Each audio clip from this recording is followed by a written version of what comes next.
ہاں استغفر اللہ استغفر اللہ استغفر اللہ۔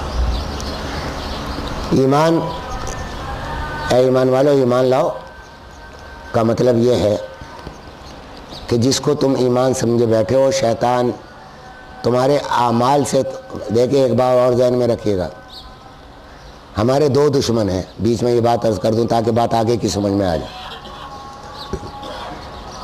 بدترین دشمن دو ہیں، ایک شیطان انہ عدو مبین، قرآن کہتا کہ وہ کھلا دشمن ہے، کوئی اس میں شبہ نہیں، اور دوسرا نفس، خواہشات نفس۔ یہ دو دشمن ہیں، اللہ تعالیٰ بچا کے رکھے۔ یہ دونوں، نفس جو ہے وہ اعمال کا دشمن ہے، ابلیس جو ہے وہ ایمان کا دشمن ہے۔ یہ ذرا سن لیجیے گا، ابلیس تو اس چکر میں ہے کہ کسی طرح اس کا ایمان ختم کر دوں تاکہ یہ میرے گروہ میں شامل ہو کے جہنم میں جائے۔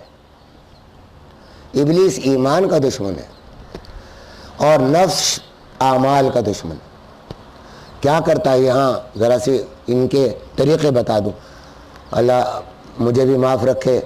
اب یہ جملہ بھی مجھے عجیب لگا کہ اس کے طریقے بتا دوں۔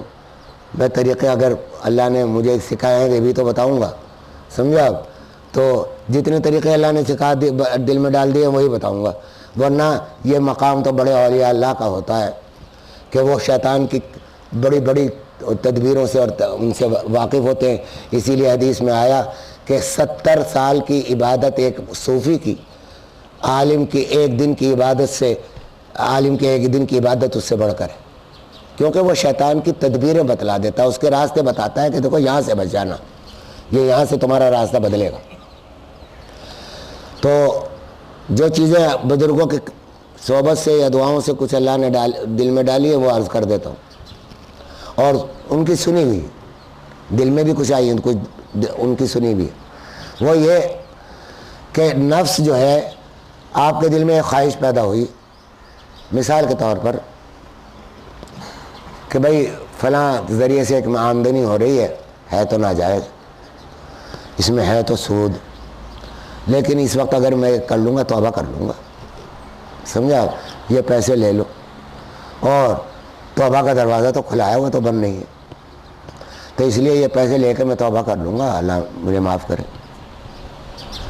نفس نے، اب اگر آپ کا ایمان مضبوط ہے تو آپ کہیں گے کہ میں اس دھوکے میں آنے والا نہیں ہوں بھائی، تم اس کو چھوڑو، یہ تو ربا ہے، اس سے تو اللہ اور رسول کی جنگ ہے، یہ سود ہے، یہاں تو میں قریب نہیں جاؤں گا۔ اب نفس کیا کرے گا کہ وہ اس خیال کو آپ کے دل سے ختم کر دے گا، جانتا کہ یہاں تو مجھے کشتی لڑوں گا، میرا مقابلہ نہیں ہوگا۔